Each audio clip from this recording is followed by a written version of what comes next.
Anjar police સ્ટેશનમાં એક અપહરણનો ગુનો નોંધાયો. 23 માર્ચ 2026ના દિવસે એક બનાવ બને, જેમાં જે એક બાળકી હતી, જેની આશરે ઉંમર 13 થી 14 વર્ષ હતી, એમને કોઈ વ્યક્તિ જે છે એ લઈ ગયેલા.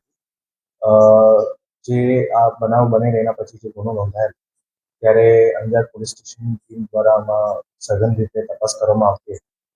જે બાળકી હતી એ ગરીબ ઘરની એક આદિવાસી બાળકી હતી અને બીજું કોઈ આશરો નહીં હતું. અને જેમના માતા પિતા પણ હતા એ પણ જે છે એટલા સક્ષમ નહીં હતા.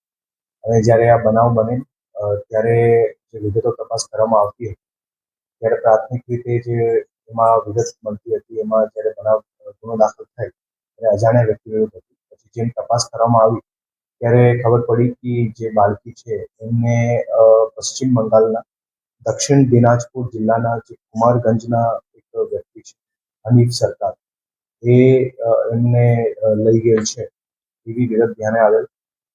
જેના આધારે પોલીસ દ્વારા વિવિધ ટીમો બનાવીને એની તપાસ શરૂ કરવામાં આવેલ.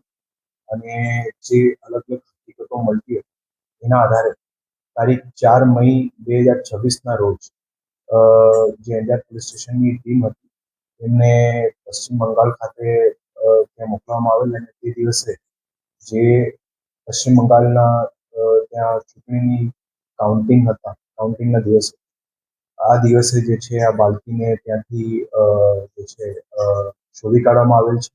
અને જે જગ્યા ઉપરથી શોધી કાઢવામાં આવેલ એ જગ્યા લગભગ જે બાંગ્લાદેશ બોર્ડર છે એનાથી 25 કિલોમીટરના નજીકમાં છે. અને ખૂબ કઠિન પરિસ્થિતિમાં પોલીસની ટીમ દ્વારા આમાં કામગીરી કરવામાં આવેલ હતી, જે ત્યાં લોકલ પરિસ્થિતિ હતી. અને જે બાળકી છે એમને પણ જે છે પકડી પાડવામાં રેસ્ક્યુ કરવામાં આવેલ છે. અને અત્યારે હાલ જે આ બાળકી છે એમના પરિવાર સાથે રહી ગયેલ છે.